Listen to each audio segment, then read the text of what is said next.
Hello everyone. इस समय novel corona virus की चर्चा हर जगह पर है और इसी बीच में कुछ चीज़ें भी वायरल हो रही हैं। मेरे पास में भी कई पेशेंट ने मुझसे पूछा है एक होम्योपैथी मेडिसिन के बारे में, जिसके बारे में आज सभी तरफ न्यूज़ में है चर्चा कि ऑक्सीजन की ज़रूरत नहीं पड़ती है और इस मेडिसिन का इस्तेमाल किया जा सकता है। और जिस मेडिसिन के बारे में मैं बात कर रही हूँ इसमें से बहुत सारे लोग जानते भी हैं, तो मैं इस बारे में बात कर रही हूँ एस्पिडोस्पर्मा क्यू के बारे में। ये एक तरीके की होम्योपैथी मेडिसिन है जो कि आजकल काफ़ी चर्चाओं में है। कोरोना वायरस में जो कि ऑक्सीजन की कमी हो जाती है, सांस लेने में दिक्कत होती है और ऑक्सीजन को लेके काफ़ी ज़्यादा समस्या हो रही है। हॉस्पिटलों में भी ऑक्सीजन की कमी हो गई है, बेड नहीं मिल रहे हैं और बहुत ज़्यादा दिक्कतें होने लगी पेशेंट को। और क्योंकि ऑक्सीजन की कमी की वजह से कई पेशेंट तो जान भी गंवा रहे हैं और बहुत ज़्यादा डेंजरस सिचुएशन है, काफ़ी ज़्यादा बुरे हालात हैं इस समय। तो काफ़ी ज़्यादा पेशेंट ने मुझसे पूछा, तो मुझे लगा कि इस बारे में आप लोगों को जानकारी देनी चाहिए और सही जानकारी देनी चाहिए। तो चलिए ज़्यादा देर ना करते हुए हम इस वीडियो को आगे बढ़ाते हैं, तो एंड तक मेरे साथ बने रहिए।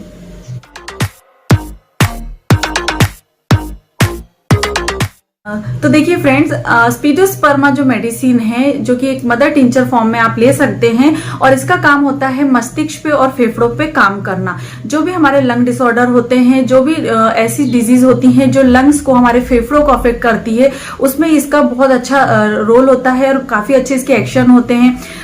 जहां पर भी कभी आपकी बॉडी में या खून में ऑक्सीजन की कमी हो जाती है तब ये मेडिसिन को लिया जा सकता है। जब बहुत ज्यादा दिक्कतों का सामना करते हैं, सांस लेने में काफी ज्यादा परेशानी होती है, बहुत ज्यादा कार्डियक अगर अस्थमा आपको हो या पल्मोनरी डिसऑर्डर्स हो या फिर कंजेशन हो, कहीं पर चेस्ट एरिया में कंजेशन हो या फिर पल्मोनरी स्टेनोसिस हो, तो ये सारी ही दिक्कतों में, जैसे कि ब्रोंकाइटिस हो, तो इन सभी चीजों में हम इस मेडिसिन का इस्तेमाल कर सकते हैं। काफी लंबे समय से हम इन मेडिसिन का इस्तेमाल कर रहे हैं ऐसी प्रॉब्लम में।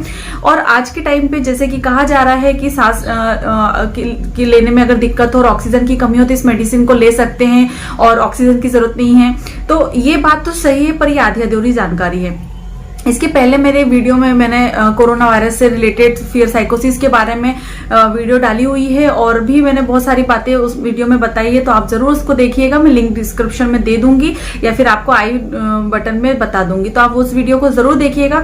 तो जैसे कि बता रहे हैं कि ऑक्सीजन की जरूरत नहीं पड़ती है, इसी मेडिसिन से आप ऑक्सीजन की कमी को पूरा कर सकते हैं, तो ये आधी अधूरी बात है। आप इस मेडिसिन का इस्तेमाल कर सकते हैं, पर उसके पीछे एक कुछ कंडीशंस होती हैं। जैसे कि अगर आपके बॉडी में ऑक्सीजन सेचुरेशन जो है अगर 95 से ज्यादा है तो फिर आप नॉर्मल है ना। अगर आपको 97, 98, 99 जो होता है ये नॉर्मल होता है। अगर इतने आपका ऑक्सीजन सेचुरेशन है आपके ब्लड में, आप ऑक्सीजन आपके बॉडी में अगर इतनी है तो आपको कोई भी घबराने वाली बात नहीं है ना। अभी क्योंकि कोरोना के जो पेशेंट्स हैं इसमें ऐसा है कि कुछ माइल्ड केसेस हैं, तो माइल्ड केसेस में इस मेडिसिन का इस्तेमाल किया जा सकता है। बहुत सारे लोगों को ऐसा है कि कोरोना की कोई भी सिम्टम नहीं है लेकिन सांस लेने में दिक्कत हो रही है, तो वहां पर ऑक्सीजन सेचुरेशन को जरूर मेजरमेंट कर लीजिए। अगर ऑक्सीजन लेवल कम है तो फिर आप इस मेडिसिन का इस्तेमाल कर सकते हैं। अगर 90 तक यानी 95 से तो 90 के बीच में अगर आपका ऑक्सीजन सेचुरेशन है तब आप इस मेडिसिन का इस्तेमाल कर सकते हैं। घर पर ही रहकर कर सकते हैं, लेकिन डॉक्टरी सलाह भी जरूरी होती है, साथ में आपको अदर मेडिसिन भी लेनी होती है। ये होगी एक बात कि कौन ले सकता है। अगर आपका ऑक्सीजन सेचुरेशन 90 से बिलो जा रहा है, यानी कि 90 से नीचे जा रहा है, 85 हो रहा है, 80 हो रहा है और बिलो जाता जा रहा है, तब आपको इस मेडिसिन के भरोसे पे बिल्कुल भी नहीं रहना है।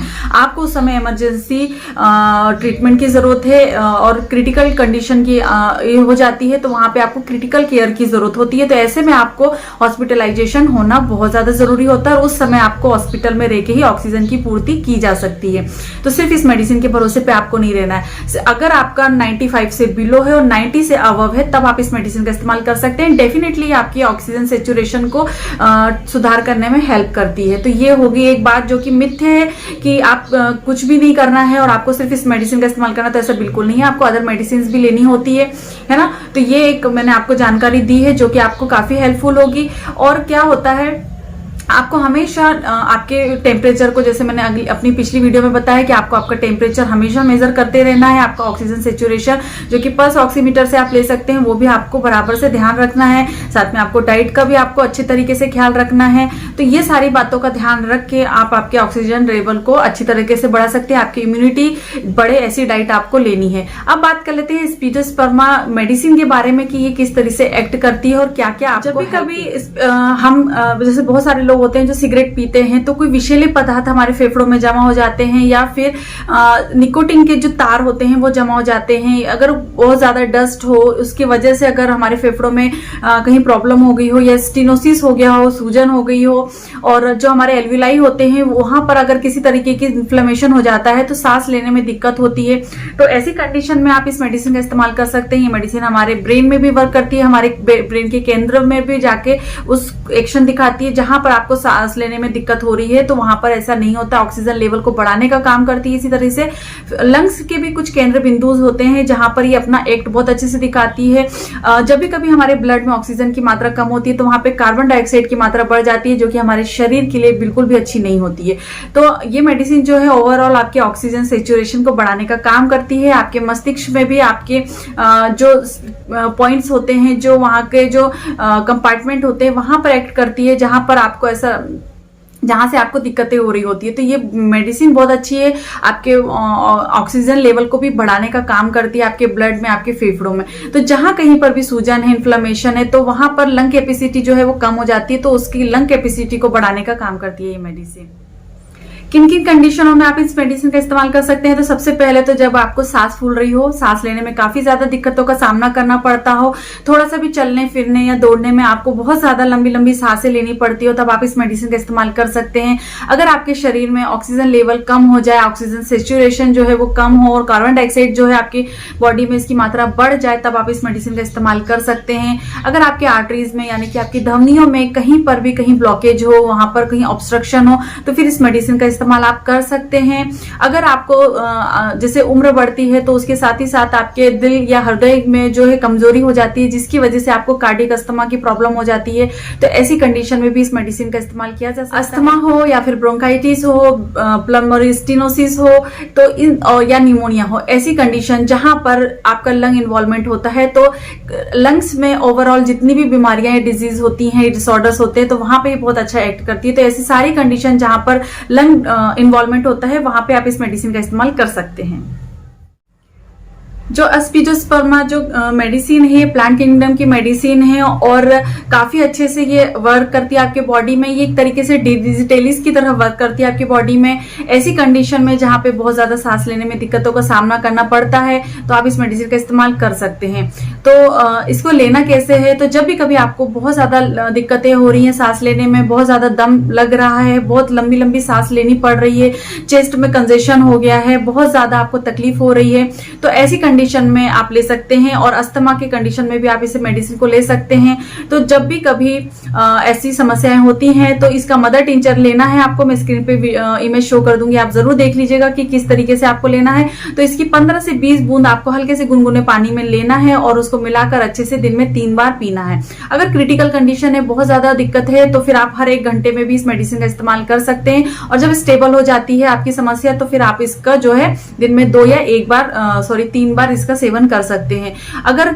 अगर आपको कार्डियक अस्थमा है या फिर पल्मोनरी डिसऑर्डर्स हैं, तब भी आप इस मेडिसिन का इस्तेमाल कर सकते हैं। अगर ज्यादा समस्या नहीं है तो दिन में 3 बार 15 से 20 बूंद थोड़े से पानी में, यानी कि 1/4 जो है कप पानी लेना है और आपको इस मेडिसिन का इस्तेमाल करना है। 15 से 20 बूंद डालकर आपको इसको दिन में 3 बार लेना है। कोविड पेशेंट में भी इस मेडिसिन का इस्तेमाल कर सकते हैं, जहां पे ऑक्सीजन लेने में काफी दिक्कतों का सामना करना पड़ रहा है, सांस लेने में दिक्कत हो रही है।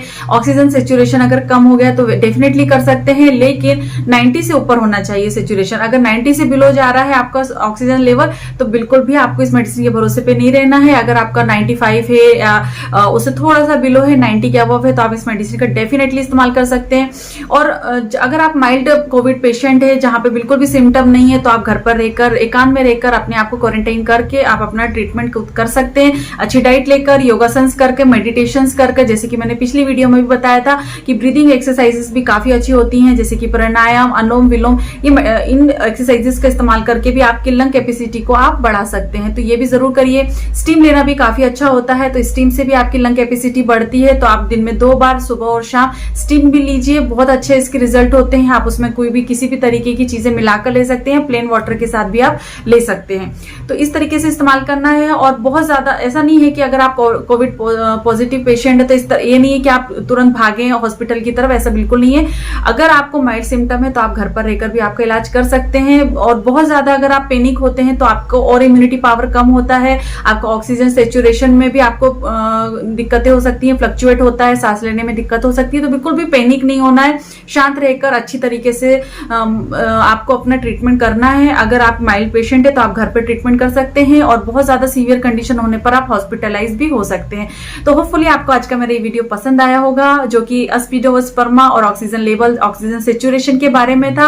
और आपके कुछ डाउट्स होंगे वो भी आपके क्लियर हो गए होंगे, आशा करती हूँ। अगर नहीं तो फिर आप मुझे कमेंट सेक्शन में भी पूछ सकते हैं, उसके और ये रिप्लाई में जितना हो सकता है उतना शेयर जरूर करें। आज हमारे देश की हालत बहुत बुरी है, हर किसी को जानकारी चाहिए होती है, सही जानकारी चाहिए होती है। तो प्लीज इस वीडियो को जरूर शेयर करें ताकि वो भी इस वीडियो का फायदा उठा सके। तो आप घर पे लाके इस मेडिसिन को रख सकते हैं, जहां कहीं पर भी माइल्ड सिम्टम है उसका इस्तेमाल कर सकते हैं। बहुत अच्छी मेडिसिन है, लंग कैपेसिटी में काफी अच्छे इसके रोल होते हैं, काफी अच्छे इसके रिजल्ट होते हैं।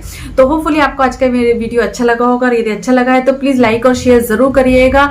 और इसी तरह मैं अच्छी अच्छी वीडियोस के साथ में आती रहती हूँ। इसके मिलूंगी नेक्स्ट वीडियो में। तब तक के लिए बाय बाय, अपना ध्यान रखें और खुश रहें। धन्यवाद।